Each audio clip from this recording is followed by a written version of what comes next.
Aussi la section départementale qui se trouve au niveau du département de Tivaouane muy le FRAPP di nuyu aussi le SEN le secrétariat exécutif national bi nga xamante ni moom mooy lim léegi donc di leen jaajëfal bu baax a baax.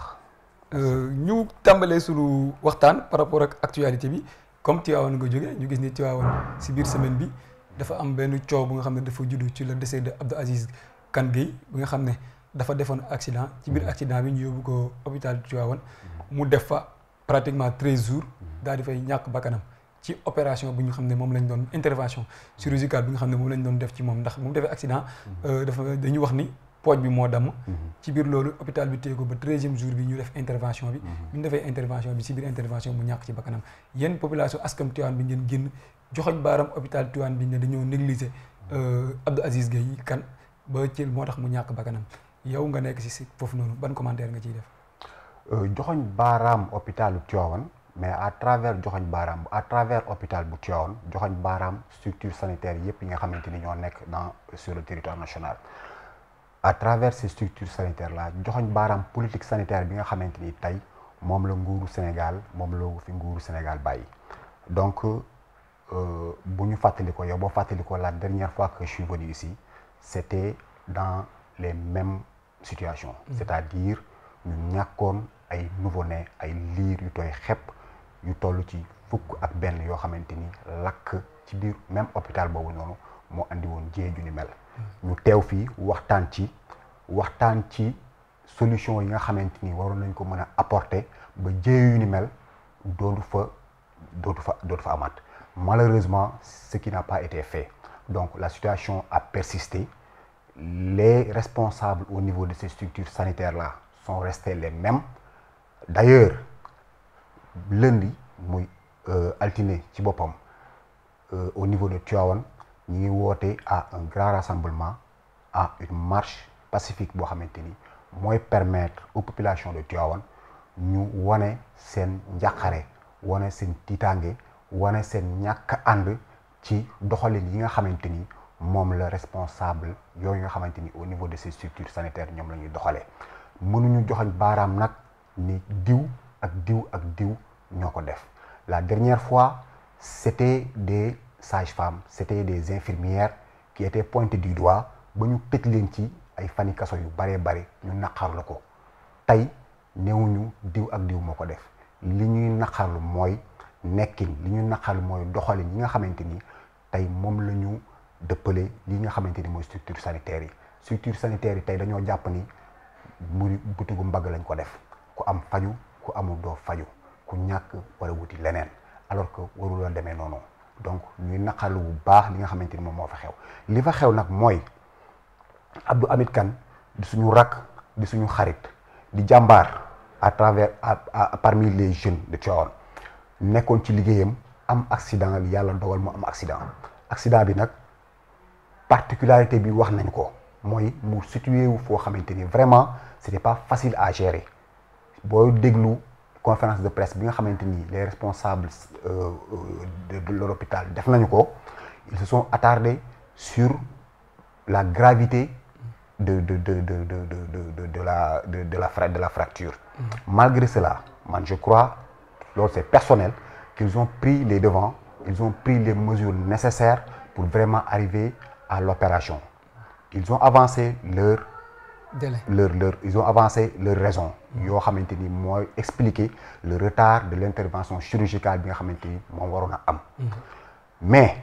ñun li ñu jàpp mooy que ni man ma jàpp ko njabootu Abdou Hamid Kane jàpp ko mooy que ni manque de personnel bi nga xamante ni tey hôpital yi ci Sénégal yëpp moom la ñuy jooy moo waral ji am. Comment? Parce que tey bu ñu nee un chirurgien bu war a jógee Dakar mu war a ñëw à Tivaouane ñu koy xaar une semaine après cet accident ñëwul ñu ni dañ koy xaaraat une autre semaine ça veut dire on est dans les 14 jours presque ñi neen 15 ñi neen 13 jours l'essentiel est de savoir que ni il a fait presque 2 semaines alité di xaar cette intervention chirurgicale cette intervention li ñu mën ci jàpp mooy ngeen baal ma chirurgien bi nga xamante ni moo waroon def cette intervention là ñëwul Tivaouane moment bi ñu ko woon xaaree moment bi nga xamante ni tamit ñëw na ñu waroon jàll ci intervention bi ça peut-être ça a été trop tard mais nañu jàpp ni malgré le fait que ni tey mënuñu ñàkk ni ndogalu yàlla la moo ñëw mais ndogal loo gis aussi am na fu ko yàlla di jaarale. mais soog donc si li ngay wax mooy Tivaouane amul benn chirurgien bu fixe bu nga xam ne dafay nekk ci hôpital bi. en tout cas sur cette matière en tout cas sur cette question chirurgien bi nga xamante ni moo waroon a intervenir spécialement pour cet accident pour ce souci là nekk amu fa moo tax ñu koon xaar mu jógee Dakar bi mu waroon jógee Dakar ñëw Tivaouane il s'est trouvé que ni il est allé vers une autre structure sanitaire bu nekkul Tivaouane ba retourner à Dakar pour ensuite revenir sur Tivaouane ce qui était déjà trop tard pour notre frère Abdou Hamid Kane. ah donc kon loolu noonu état du Sénégal war na jóg ndax structure sanitaire bu nekk dafa war a am spécialiste bi nga xam ne dafa war a nekk au cas où urgence sax bu amee mu mën ko mun a gérer. effectivement spécialisation yi nga xamante ni tey booy dugg ci hôpital bi moom lañ la affiché sur un tableau ne la spécialisation yi am na fii bâtiment telle spécialisation bii moo fi nekk bâtiment telle spécialisation bii fi nekk boo xoolee au fond de la chose ce n'est pas ce qui se passe vraiment malheureusement des fois on fait venir des médecins à partir de Thiès on fait venir des médecins même à partir de Dakar pour que ñu ñëw di intervenir à Tivaouane on fait des déplacements maintenant vous savez comme moi tey gravité bi nga xamante ni mooy accompagner les évacuations sanitaires tey manque logistique au plan logistique manquement bi nga xamante ni moo am dans ces structures sanitaires au plan aussi de la circulation problème yi nga xamante ni cette logistique là dina ko jànkoonteel buy jógee d'un point A vers un point B loolu yëpp boo ko dajalee dafay jar peut-être pour eux ñu garder le malade chez eux et qu'on fasse venir le médecin urgentiste ou bien le médecin en question le médecin spécialiste donc ce qui fait que ni c'est pas toujours évident. waaw ñu jeexalee point boobu noonu jàll ci beneen point ñuy wax ni homosexualité mu nekk débat bu jóg démb. Ousmane Sonko recevoir Jean-Luc Mélenchon. bi nga xam ne moom dafay promouvoir dafay nangu daganal góor jigéen. ci biir discours bi Ousmane Sonko am ci wax ci mu ci wax. am position bi mu ci defee en tant que chef de parti en tant que chef. nit ñi wax ni dafa waroog discours bi nga xam ne wala texte bi nga xam ne bindoon na ko Twitter par rapport ak homosexualité bi moom dafa joxoon ni bis bu ñu ko falee président dafay criminaliser homosexualité. mais démb dégguñu ko mu wax mu criminaliser homosexualité ban jàngat nga ci am. man je crois que Ousmane Sonko dans son discours il a été on ne peut être plus clair. mooy que ni il a parlé en tant que chef de parti. et pas en tant que premier ministre. Jean-Luc Mélenchon il a été là aussi pas en tant que homme d'État français mais en tant que politicien français bon d'un chef d'un parti qui a des convergences idéologiques des convergences en tout cas avec le parti PASTEF ici présent au Sénégal. Donc sur ce ñu am rencontre bu ni mel je crois que li ñu mën a def d'abord mooy rafetlu ko dañ koy rafetlu encore une fois de plus bu ñu gisee la franchise bu ñu gisee l'exactitude dans leur perception mais les mots qu'ils ont utilisés ci seen discours imprégné empreinte de franchise surtout buy wane ni li ñuy wax ni dañ ko gëm je crois que franchise boobu tey moom may Mélenchon mu mën a évoquer ce sujet-là devant le pupitre devant ses étudiants devant le peuple sénégalais mais aussi franchise boobu aussi moom may Ousmane Sonko mu tontu ko les yeux dans les yeux wax ko li nga xamante ni moom la gëm moom en tant que chef de parti wax ko li nga xamante ni moom la gëm moom en tant que sénégalais mais surtout wax ko li nga xamante ni moom la gëm moom en tant que musulman donc je crois qu'il a été clair sur la question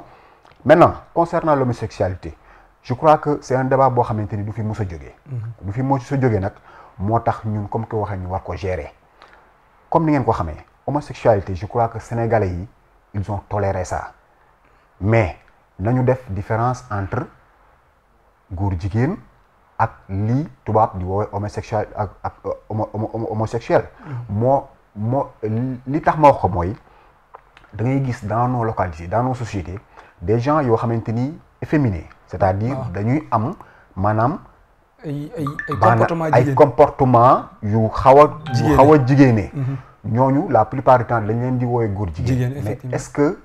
est-ce que loolu la ñuy bañ ñun est-ce que loolu la ñuy bañ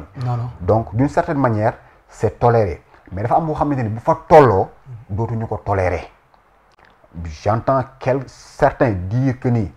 c'est toléré de manière générale par la population moi je dis que non parce que bu ñu fàttalikoo en 2023 en octobre et en septembre 2023 vous avez vu l'histoire qui s'est passée à Kaolack vous avez aussi été témoin de l'histoire de la femme là qu'on a appelée entre guillemets non je sais pas comment ça s'appelle encore ñu ni du góor du jigéen je sais pas comment ça s'appelle encore ci loolu dee ci accident jigéen bu dee ci accident ñu bañ ko suul ci ay sëg góor bu dee ci góor ñu ni góor jigéen la c'est selon eux bu décédé ñu duñ ko suul ci seen ay sëg ñu yóbbu ko fu ci mel ni Touba génnee ñu indi Kaolack génnee ñu nëbbatu dem suul ko nit ñi sulli ko ba pare comble du sort lakk ko dans un lieu public ñëpp di ko gis et ça a été partagé sur tous les réseaux sociaux ça a fait un énorme buzz je crois que loolu moo ñu wane que ni tey les Sénégalais sont pas prêts pour tolérer ça les Sénégalais ne sont pas prêts pour défendre cette cause là maintenant mais différence bi comme fu mu wax tolérance bi le gouvernement mën na ko tolérer mais société bi moo toléré wul gouvernement bi mën na ko tolérer parce que comme li ñu ko wax gouvernement ñu ngi recevoir ay kii mën na ko gis ay ñu ngi dund société bi et cetera bien sûr c'est dans ce cadre ñu gouvernement bi mën na ko tolérer parce que benn loi tey mayu la nga jàpp nit ni góor jigéen la dóor ko même si bu fekkee ni yéen dans votre entourage xam ngeen ni kii góor jigéen lañ koy woowee benn loi mayu la ko benn yoon aussi mayu la tey boo ko defee yoon dal sa kaw donc ce qui veut dire que ni gouvernement mi ngi toléré mais askan wi ci boppam ñoo toléré wul te tey askan wi ñoo fal effectivement te dañu fal lu jóge ci ñoom malgré le fait bon lu daan jóge ci ñun lañ daan fal mais tey dañu falal suñu bopp loo xamante ni dañ ko dégg dañ ko gis mu sukkandiku ci bëgg-bëggi askan wi sukkandiku ci li nga xamante ni tey moom la peuple bi di revendiquer pour accéder au pouvoir. et peuple bi lu muy revendiquer mooy ñu criminaliser góor jigéen. mu criminaliser góor jigéen certains man mii di la wax je fais partie de And Sàmm Jikko Yi. J'ai été en quelque sorte dans le bureau de And Sàmm Jikko Yi au niveau du département de Tivaouane. ci seen activités yu bari dama ci daan participer. mais moi je crois que comme ni ma ci participer noonu la ci ko mel ne Ousmane Sonko daan participer. maintenant mouvement yi jóg nañu. ànd ak seen ay nit. des gens ont milité autour de cet idéal là. maanaam mooy. ba ñu déposé woon nañu criminaliser déposé proposition de loi assemblée nationale. ba ay xalif généraux. signé ko ku ci mel ni Ousmane Sonko même. signé woon na ko maintenant est-ce que c'est cet Ousmane Sonko là qui est est-ce que c'est cet Ousmane Sonko là qui tey en tant que premier ministre mën na jóg rek ratifier que ni dañ koy criminaliser. loolu il faut que mu jaar assemblée nationale ñu voté ko mi ngi noonu. donc nañu bàyyi fii ak ay fan fii ak ay weer fii ak ay at ñu xool cette question là lancinante. mais gouvernement bi fi nekk moo yor majorité bu fi nekkoon moo yor majorité assemblée nationale te ba léegi moo yor majorité te ndax moom da ko bañoon. gouvernement bi fi nekk non. bi fi nekkoon laa bi fi nekkoon. moo yor majorité assemblée nationale. jusqu'à présent. te bi ngeen déposé loi bi pour ñu criminaliser ko ñoom dañoo bañoon. ñoom ñoo ko bañoon. te jusqu'à présent ñoom ñoo yor majorité bi. est-ce que fii ak ay weer wala peut-être kañ fii app bi peut-être nan lañu war a demee pour ngeen mën ko criminaliser su ngeen amul majorité assemblée nationale. dañ ko criminaliser man en tout cas je suis pas le gouvernement et je peux pas parler au nom du gouvernement effectivement. je peux dire que seulement selon ma perception tey mënuñu tëb ne dañ koy criminaliser mënuñu tëb ni aussi diw tey nga signé par force ce qui fait que ni il faut y aller avec douceur comme ni ñu koy waxee gérer ko de manière vraiment humaine pour que ñu fii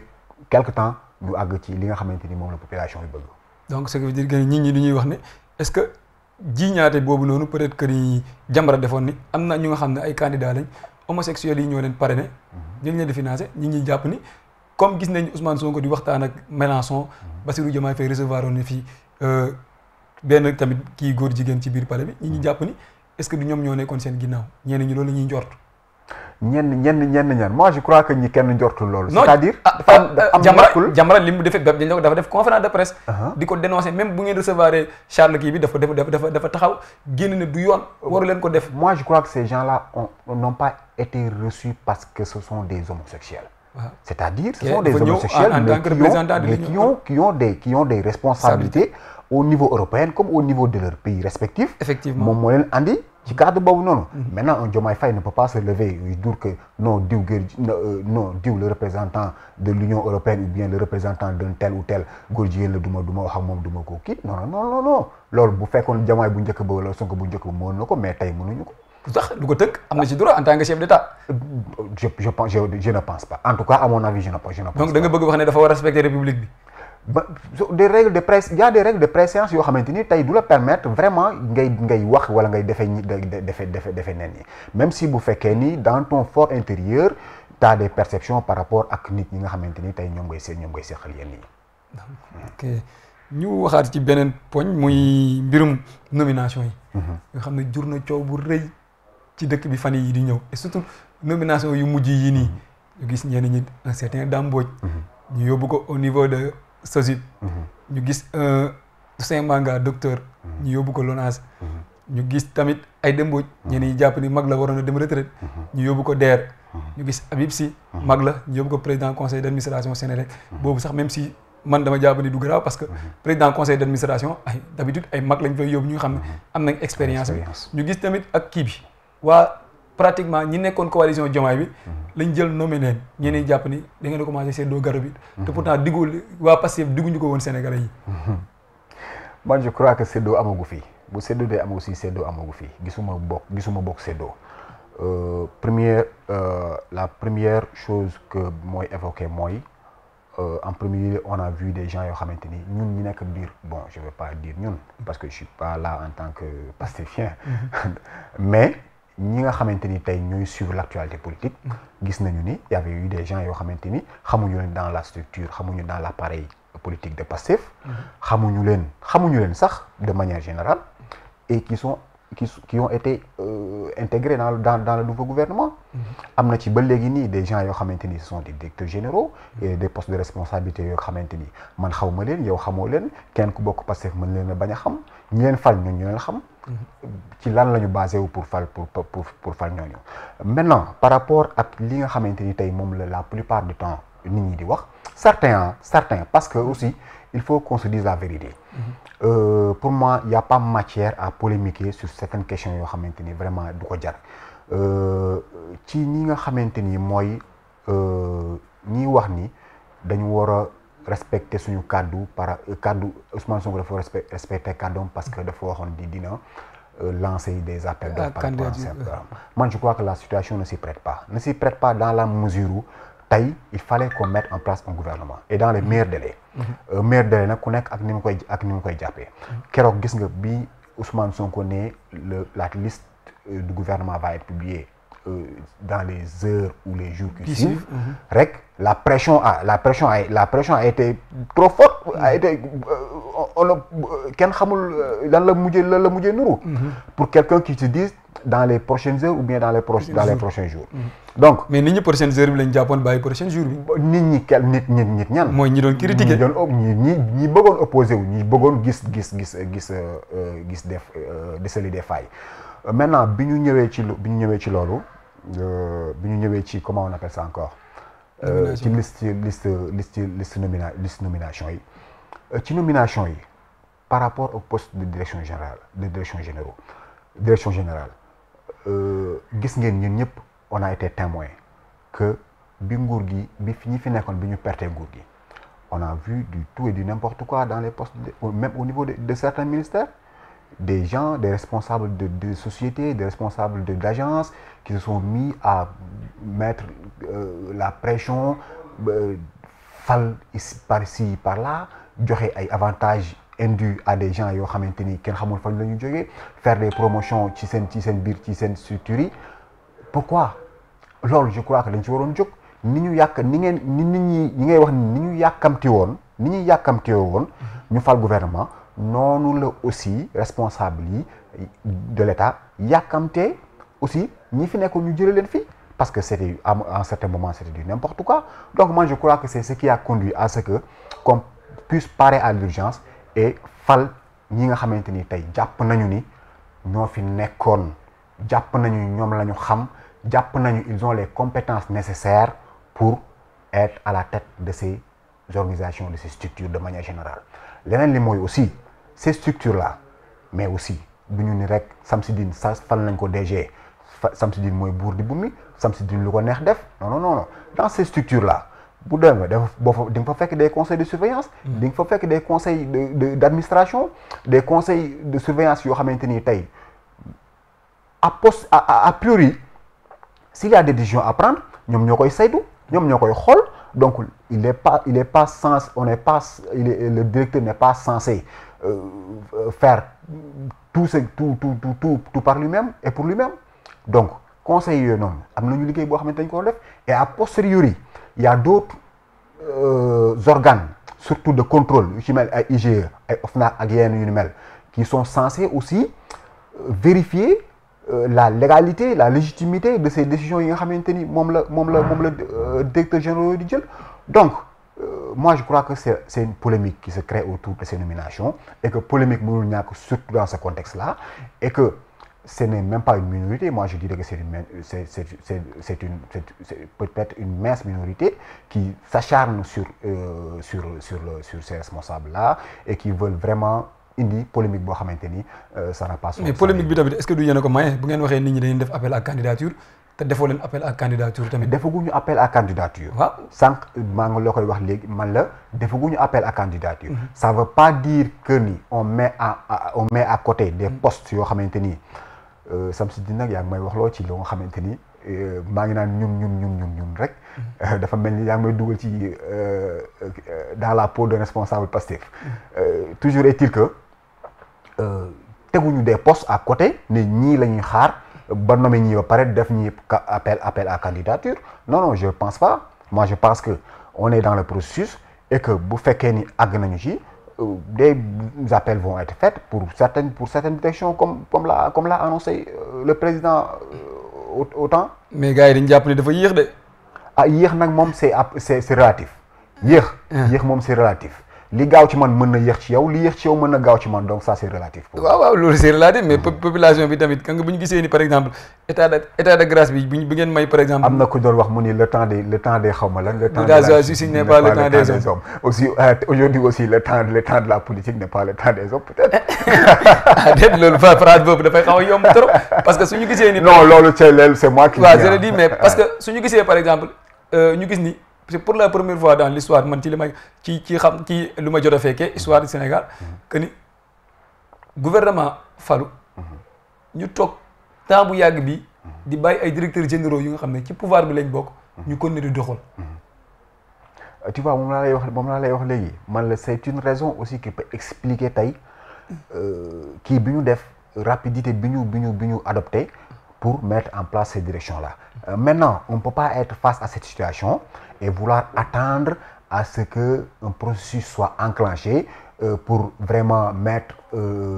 les comment je peux appeler ça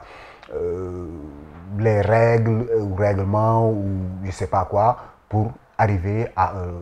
une forme d'appel à candidature pour des postes de responsabilité. Maintenant, moi je crois que personnellement il fallait parer à l'urgence et que les gens s'y ont pris pour vraiment faire face à ces dérives-là qui étaient constatées dans presque toutes les directions. ñu dem ci dund gi coow li commencé naa bari. waxoon leen ñu woon lii wa gars yi nee nañ gouvernement bi dafa yéex ci li muy def. parce que Macky Sall bi mu faloo. dafa def à peu près 18 jours la def. mu wàññi dund gi. gouvernement actuel bi def na 1 mois ba léegi wàññeegul dund gi. Ousmane Sonko keroog en conseil des ministres wax na ni. si dina ni dinañ xool quelques denrées yu ñuy wàññi. mooy riz parfumé bi brisé bi suukar si ak diwlin gi. mais Sénégalais yi dañ jàpp ne dafa yéex dafa war a nekk dans la réaction. que ñoom dañu sonn te moom am na lu mu leen diggoon. Samsidine vous serez d'accord avec moi que ni gouvernement doxewul noonu. yow mii sax ab kër bu ñu la ko dénkoon am na ci loo xamante ni boo ñëwee di nga ko saytu balaa nga ci jël benn décision on est tous d'accord ci kër nag waxuma la ci gouvernement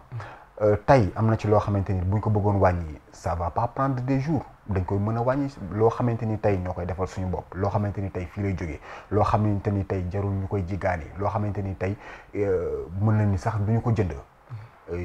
gouvernement bi ci boppam peut-être mën na ko produire ou bien des nationaux privés ou publics war nañ ko mën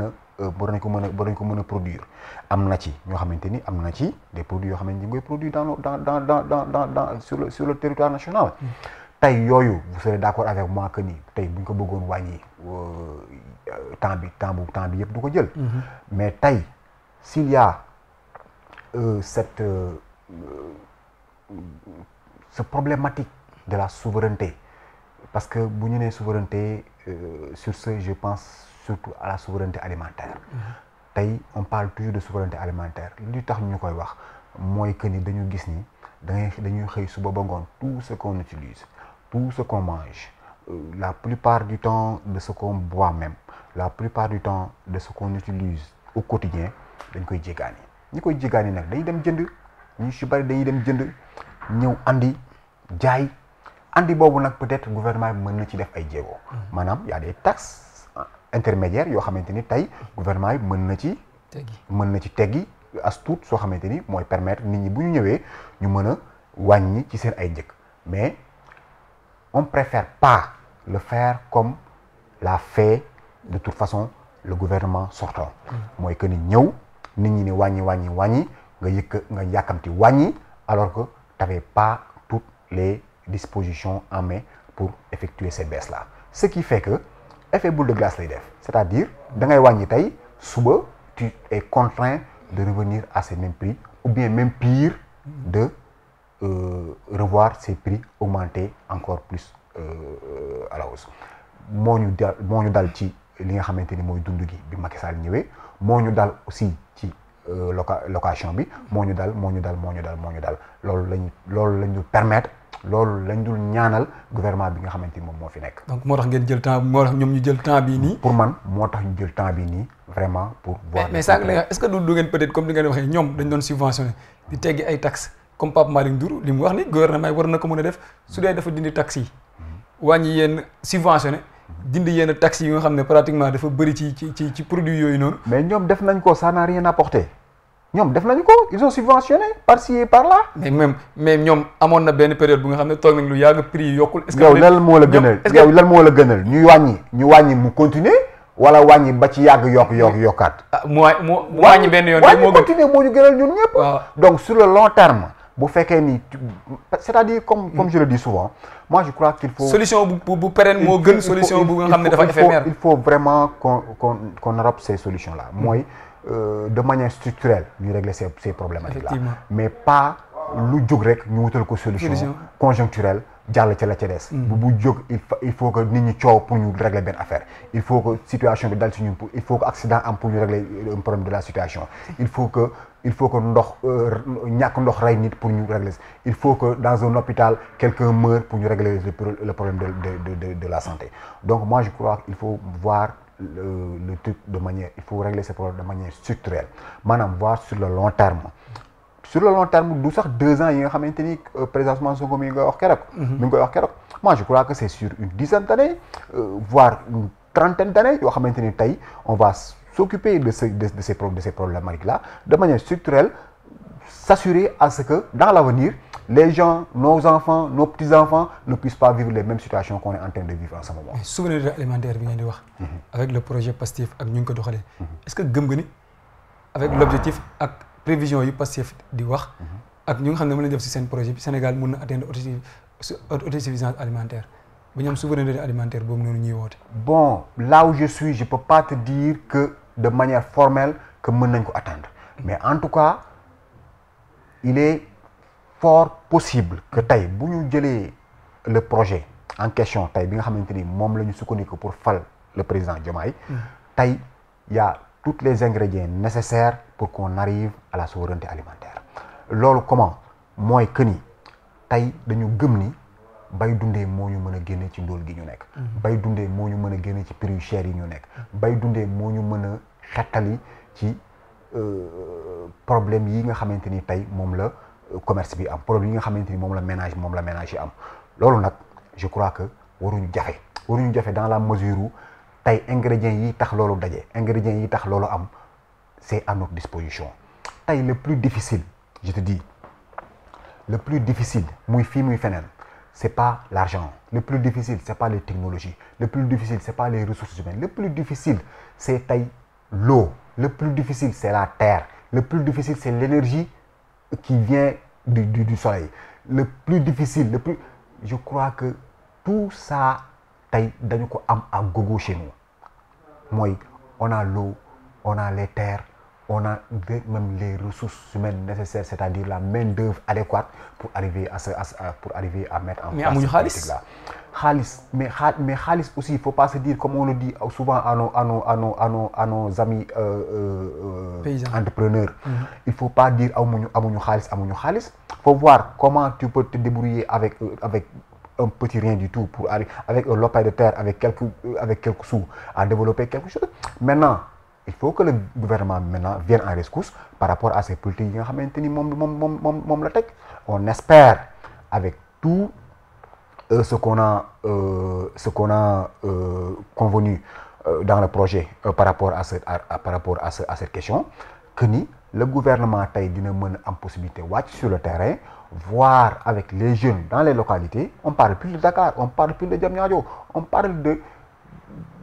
s'insérer dans le monde paysan. On parle de descendre sur le terrain carrément pour voir qu'est-ce qui se fait et qu'est-ce qui peut être fait, qu'est-ce qui peut à l'image de ces agrobusiness industries, de ces industries qui viennent de l'extérieur et qui s'implantent ici et qui parviennent à cultiver et qui parviennent à assurer l'indépendance, une certaine indépendance chez eux. Pourquoi pas faire comme eux et pourquoi pas calquer le modèle qu'ils sont en train d'effectuer, qu'ils sont en train de réussir au Sénégal pour le faire dans nos contrées. Mais boobu noonu est-ce que tamit comme ni nga ko waxee sensibiliser jeunes yi dina yomb pour delloo leen fu ñu dëkk pour ñu mën a bàyyi ndax jeunes yu bëri bëgguñu bàyyi tamit. bëgguñu bàyyi mais faut donner. bëgg nekk ay bureaucrates et cetera. Maintenant il faut leur donner l'exemple. Sénégalais yi ils avaient réussi à donner l'exemple la mauvaise exemple aux jeunes que ni boo deful politique doo réussir. Waaw maintenant faut prendre maintenant le truc comment dire le contre-exemple. C'est-à-dire ñu wan jeunes yi que ni c'est possible de cultiver la terre et de s'en sortir économiquement mooy que ni gouvernement bi jël les mesures nécessaires pour créer comme ñële ni ñu ko doon defee ak les DAC que vous avez vu mais si c'était réussi mais les gens allaient changer de stratégie les gens allaient être sensibilisés par l'exemple ñu wan leen que ni affaire bi c'est possible. Tey moi je crois qu'il faut pas qu'on se limite à leur dire retourner à la terre il faut pas le faire de toute façon. Il faut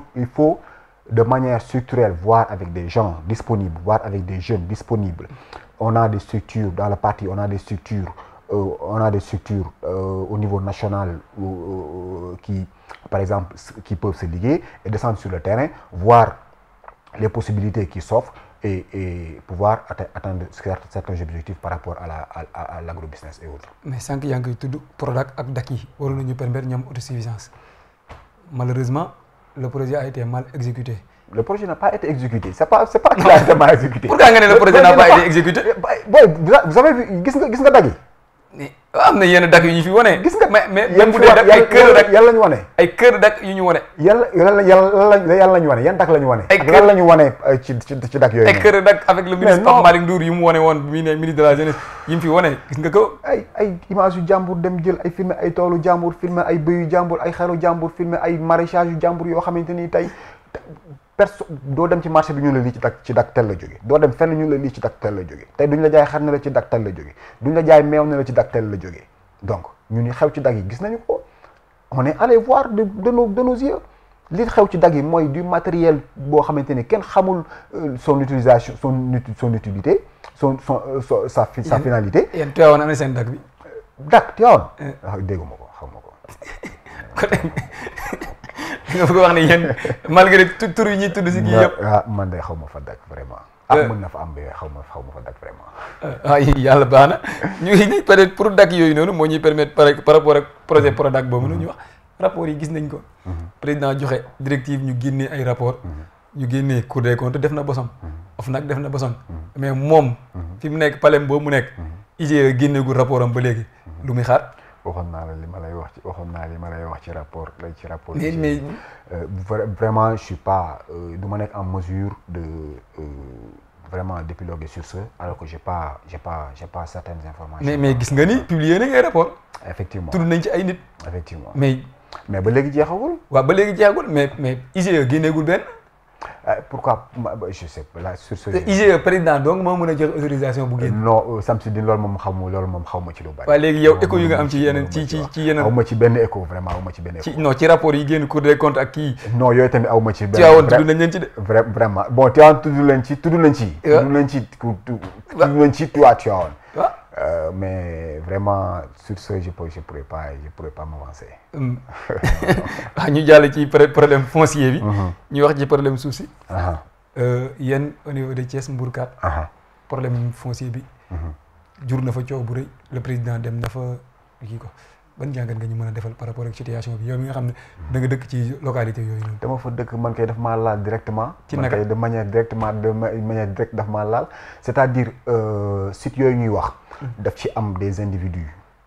yoo xamante ni mu ci mel ni man ak keneen yoo xamante ni tey amoon nañ fa as tuut soo xamante ni moom lañ doon korkoral bëgg caa def dara bëgg caa taxawal dara.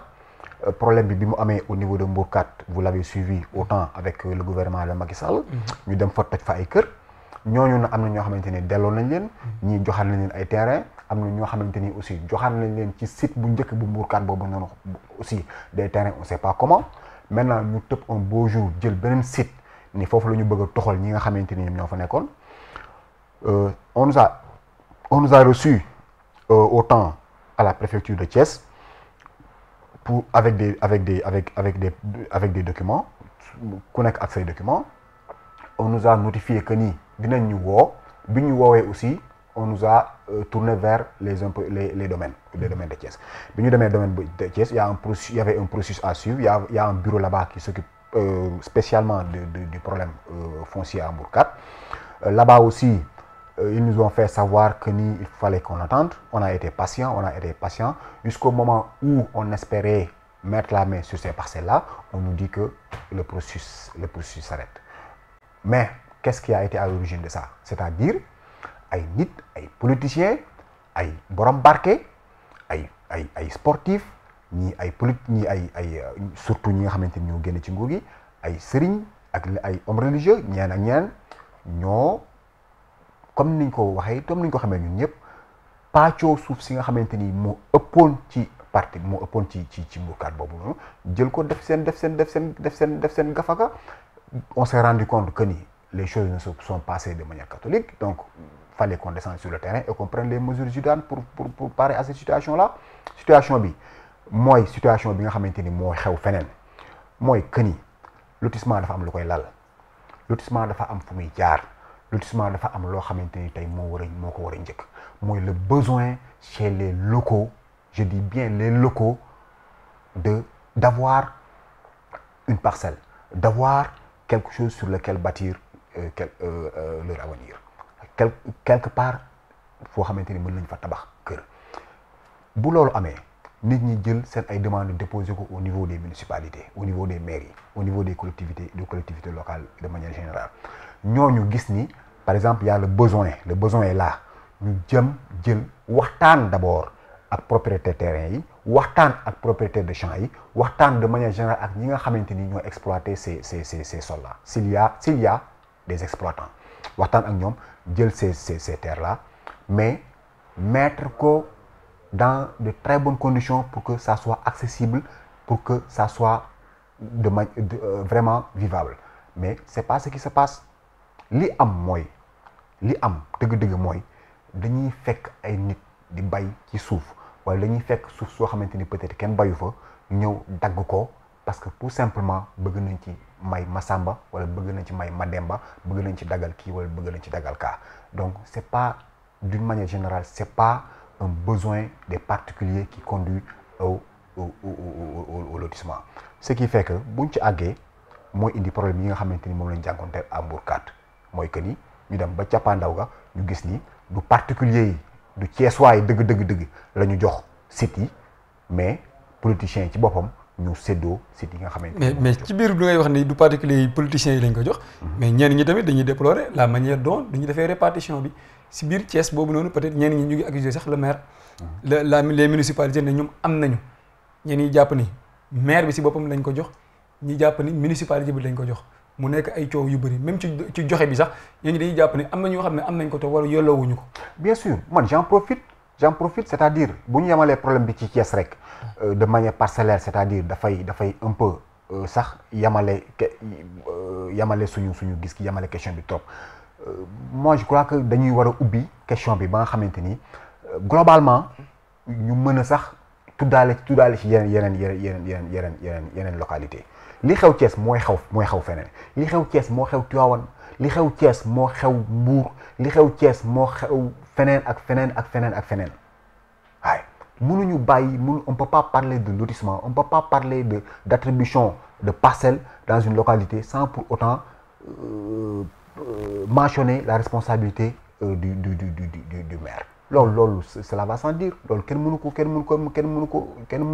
mënuñu ko passer sous silence donc la responsabilité du maire elle est engagée dans ce processus elle est engagée dans la distribution dans l'attribution de ces parcelles là tey bu ñu nit amee possibilité jot ci ay hectares dans un lotissement c'est parce que y a eu la main de la mairie là-dedans bu ñu waxante dëgg waaye donc li may wax mooy tey bu fekkee ni mairie yooyu noonu bu ñuy jël suuf si bu ñu waxtaan ni mu waree bokk ak population yi bu ñu jël suuf si du ñu jaar fi ñu war a jaar ak ñi nga xamante ni ñoo fa nekk di exploiter bu ñu jël suuf si du ñu sóoraale ñi nga xamante ni ñoo am bëgg-bëgg am suuf donc mooy indi problème yooyu mooy indi problème yi ñuy jànkoonteel mooy indi nit ñi saay bu lotissement jógee mu am coow saay bu lotissement jógee mu am ay xat-xat entre autorités locales yi entre autorités administratives yi ak population yi bu fekkoon dañuy lotisser ci biir lotissement yooyu ñu jox ci ñi nga xamante ni tey ñoom lañ fa fekk part bi li ñu yellool ñu jox fa ñi nga xamante ni tey ñoo dëkk ci dëkk bi bëgg am parcelle ñu jox leen je crois que vraiment même bu desee sax buñ ci daggee jox ay politiciens du sonal kenn du metti kenn mais li metti dëgg population yi et c'est partout comme je le dis mooy que ni dañuy def ay lotissement chaque jour dañuy def ay lotissement partout dañuy joxe attribution à tous sans les véritables ayants sans pour autant y inclure les véritables ayants droit loolu mooy problème foncier waaw léegi ñu ñëw fii par exemple ñu wax ci mbirum Dakar affaire bi dañ mel ni bombe à retardement la ndax gars yi dañ jàpp ni Sénégal sax peut-être que ni coowal bu naree am suuf moo ko nar a andi te coowal suuf noonu Ousmane Sonko ak Bassirou Diomaye gàddu ko teel koo gàddu ci gàddu googu noonu est-ce que doo jàpp ni bombe à retardement la bu nga xam ne ndax ñoom mën nañ ci am solution ndax travaux yi nga xam ne demandé nañ à ce que ñu arrêté ko ci corniche bii nii ak fépp fu nga xam ne pratique ci corniche bi pour 2 mois du gën a jur problème ci réew mi. mën na jur problème mais je crois que problème bi mu jur aussi ñi ci gën a am problème rek mooy ñi nga xamante ni tey ñoom la ñu jox de manière indue ces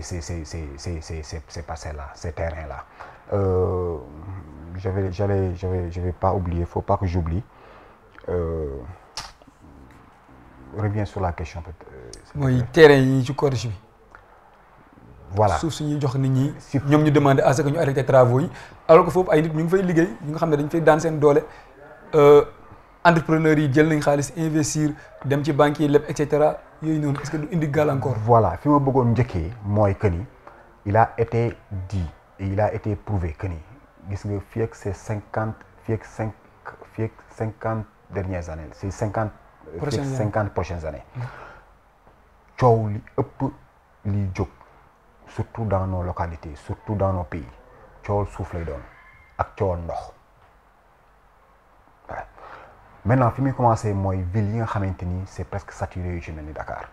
tey Dakar mënul jafe à ce point nga am fi terrain ñu jël des domaines publics parce que aussi gis nga la répartition de ces domaines là domaine privé, domaine public, domaine national. Il faut qu'on y revienne sur ces notions-là, qu'on explique aux Sénégalais lan mooy lan, fan mooy fan, kan moo am ci droit fan. yow fan nga am droit dëkk, foo am droit amoo droit dëkk fa. fan lañu am droit tabax, am na foo xamante ne amuñu droit tabax fa. yow loolu xam nga loolu, mais am na ci yu bari ñoo xamante ne xamuñu loolu, am ñoo xamante ne xam nañu ko, ils font comme ils veulent. Les gens qui ont acquis ces terrains-là dans l'espace presque dans l'espace public maritime, mais ñu ci bari xam nañu ce qu'ils ont fait. Maintenant bu fekkee dañ ko jaay, s'ils présentent des documents, mais ce document-là mooy li ma wax ce délai qu'on a pris de 2 mois, mais pendant ces 2 mois-là on va voir comment ils ont acquis ces terrains-là. S'il faut détruire, il faut détruire. S'il faut reconstruire, il faut leur laisser cette construction-là.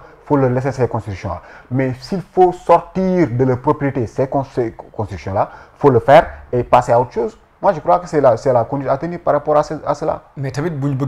bëggee par exemple gars yi yu ñu koy am. ñu am ko ci ay documents tamit, est-ce que bu yàggee Sénégalais dinañ am accès ci géej gi. moom laa lay wax. C'est-à-dire dafa am domaine yoo xamante ni tey yoon mayu la nga tabax fa. C'est par rapport aux lois 66 74 je crois.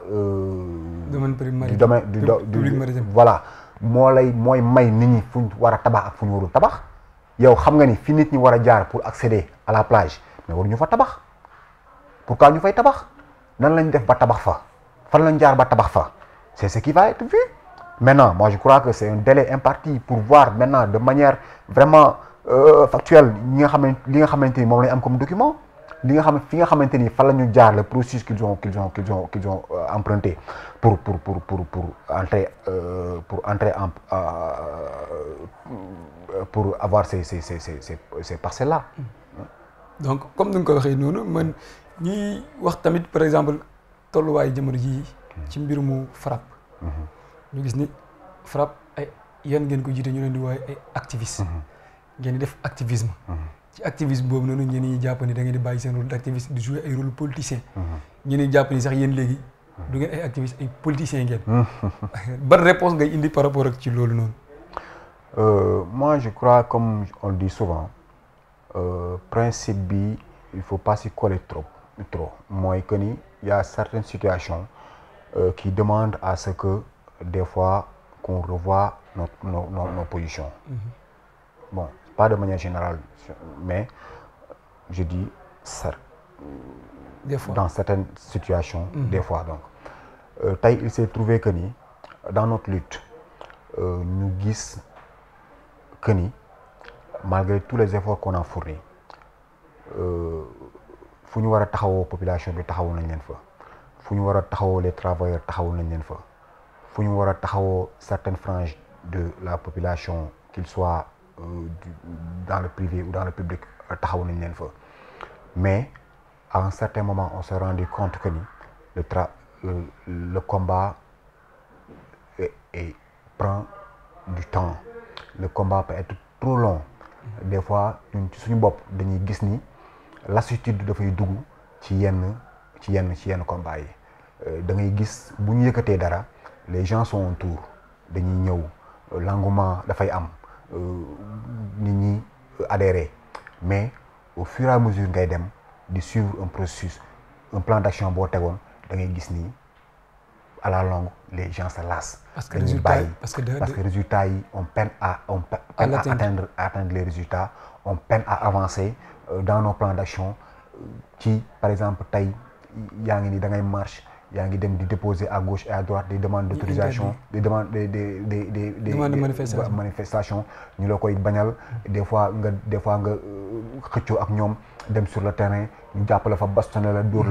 la ba nga nooy. Des fois nga dem ñun mu tas mu indi benn problème. Des fois nga dem du apporter dara. Des fois nga dem les gens ils viennent pas.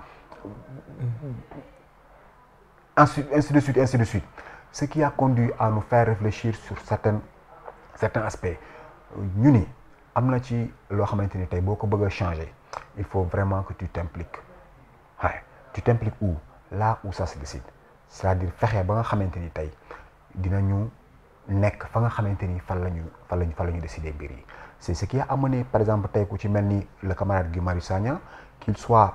investi comme député et vous voyez la population sénégalaise tey gis nañu apport bi nga xamante ni ku ci mel ni Guy Marius Sagna am na ko. Maintenant loolu mu am ñu gis ko comme je te dis l'exemple par le vécu par l'image. ñu gis ko ñooñu et puis qu'est-ce qu'on peut faire d'autre mooy teg ci suñu teg foofu suñu tànk teg foofu suñu loxo liggéey à ce que ñun tamit ñu fexee ba am taxawaay bi nga xamante ni moom la ku mel ni Guy Marius Sagna am taxawaay bi nga xamante ni moom la ku mel ni Aliou Sané am mooy fexe nekk fa nga xamante ni tey fa la ñuy décider bu ëllëgee tu vas pas être obligé de nekk ci topp ci watu jaan di dóor. Tu vas être là où tu dois être bu ñuy décider nga am ca ton mot à dire pour que vraiment les situations s'améliorent et que tey revendication yi nga xamante ni moom la ñuy am à tout bout de champ mu ñu wàññeeku. mais est-ce que des fois du toog ba ngeen regretter par rapport ak seen investissement bi ngeen def au sein du FRAPP parce que à un moment donné ñu ngi gisee par exemple ñenn ñu ci nekkoon majeure partie bi nga xam ne ñoom ñoo jiite FRAPP dañuy dem kaso tout le temps. gisee Guy Marius Sagna, Hannibal Djim, Alioune Badara. ñun ñëpp man mii yow ak nu mu tudd Issa l'autre là Daouda Gueye. Bentaleb et cetera pratiquement yéen ñi nga xam ne yéen a nekk ci tête bi gën a feeñ même Fatima Mbengue et cetera actuellement mu ngi Pastef yooyu yëpp dugg actuellement nekk nommé nañ ko sax directrice actuellement donc yéen ñi nga xam ne pratiquement yéen ay porté combat bi tout le temps dañ leen di arrêté di leen yóbbu prison est-ce que du des fois du ngeen toog ngeen regretter ne li ñuy def nii est-ce que jar na ko wala ñu ngi koy defal jar nañ ko. J'en profite pour féliciter notre camarade Fatima Mbengue d'ailleurs qui s'est beaucoup investi dans le parti Pastef comme ni nga ko xamee ñun ñëpp comme ni nga ko waxee je crois que da nga ñëw rejoindre le début de mes propos mooy que ni c'est pas qu'on regrette mais c'est pas aussi qu'on change de fusil d'épaule parce que si nekkoon ñoo ngi ci ba léegi yaa ma gis tey je suis là en tant que responsable au niveau d'une structure départementale du FRAPP même si dans la plupart des questions ça a rapport avec nos activités politiques mais pour y revenir c'est pas que dañu regretter c'est parce que dañu gis on a vécu on a eu l'expérience on s'est rendu compte que ni il faut vraiment à un certain moment donné qu'on puisse s'adapter à une certaine situation. À tes situations boobu nag c'est pas du tout d'une manière opportuniste ou bien qu'on veuille vouloir dans les arcanes du pouvoir essayer de voir comment régler notre situation personnelle parce que ñun c'est pas du suñu personne moom moo ñu intéressé ce qui nous intéresse vraiment c'est pouvoir changer les choses nag mën nañ ko def en combattant mais mën nañ ko def aussi en discutant mën nañ ko def en siégeant dans les comment dire au pouvoir c'est-à-dire siéger comme le fait le camarade Guy à l'Assemblée nationale et partout dans les municipalités bu ñu gisee tamit am ngeen ay conseils municipaux et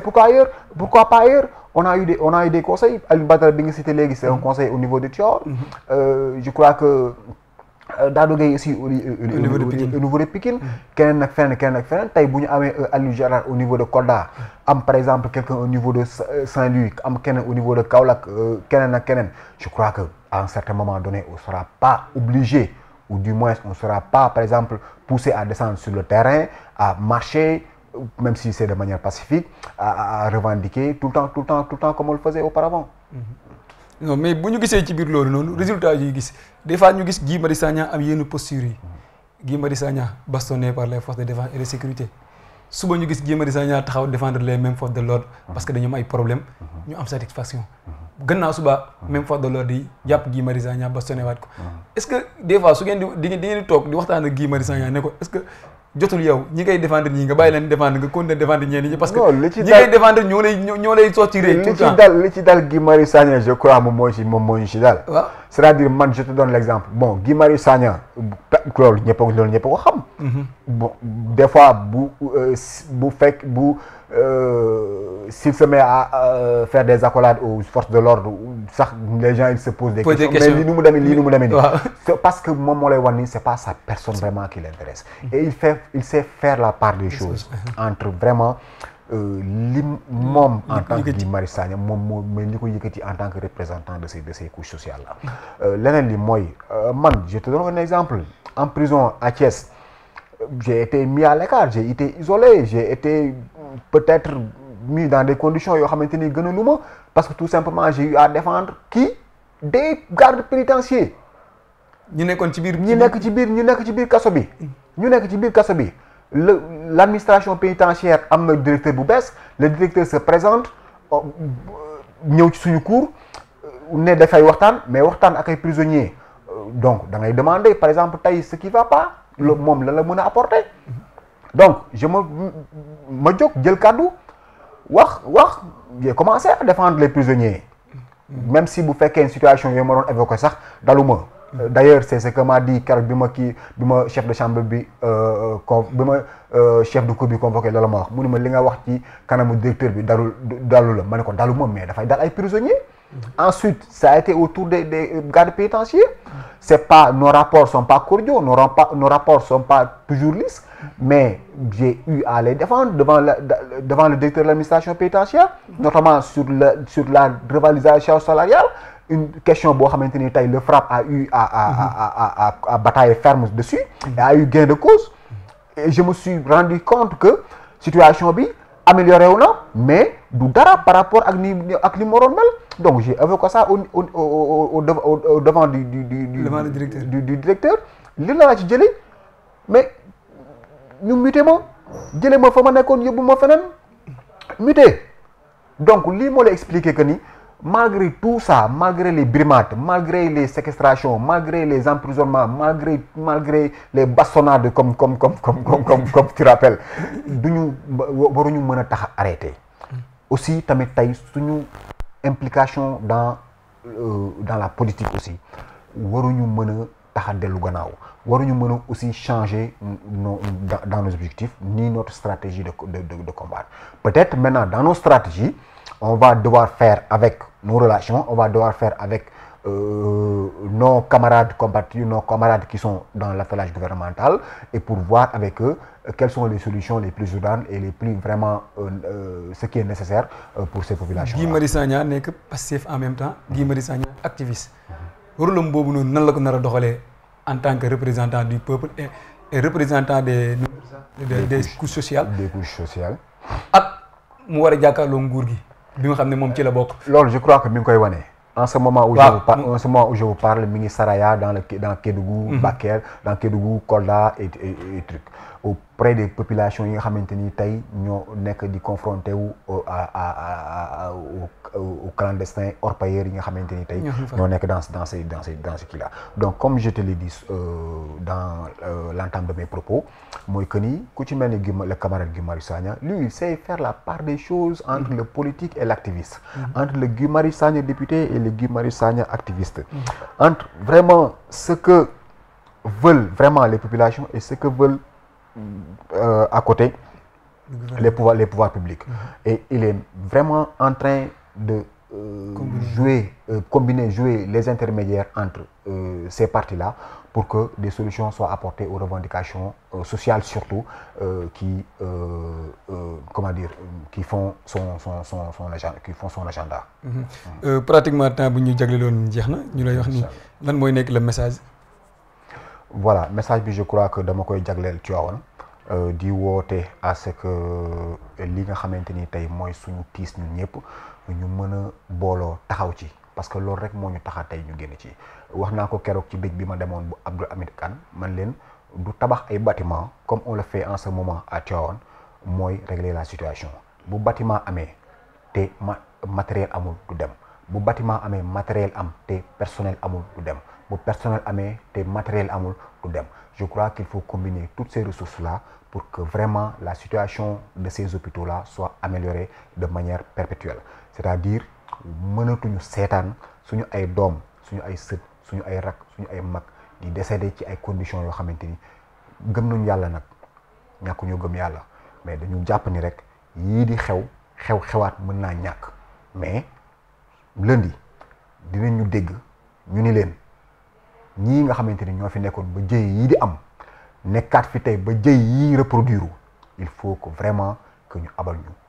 et qu'on nous ramène d'autres gens yoo xamante ni vraiment sur qui on peut compter pour que ces situations ne se reproduisent plus. jërëjëf Cheikh Ahmed Tidiane Gueye. merci tey encore yow yaa ngi nekk secrétaire yaa ngi nekk coordonnateur FRAPP bu Tivaouane. nekk en même temps membre du secrétariat exécutif national bu FRAPP tey yaa nekkoon suñu gan émission face à l'actualité. merci Samsi ñu lay remercier ci invitation bi nga xam ne merci répondre nga ko. merci ñu wax téléspectateurs et internautes Actu 221 yi tey leen indiloon seen émission face à l'actualité ñu leen jox rendez-vous lundi incha allah ak beneen invité merci.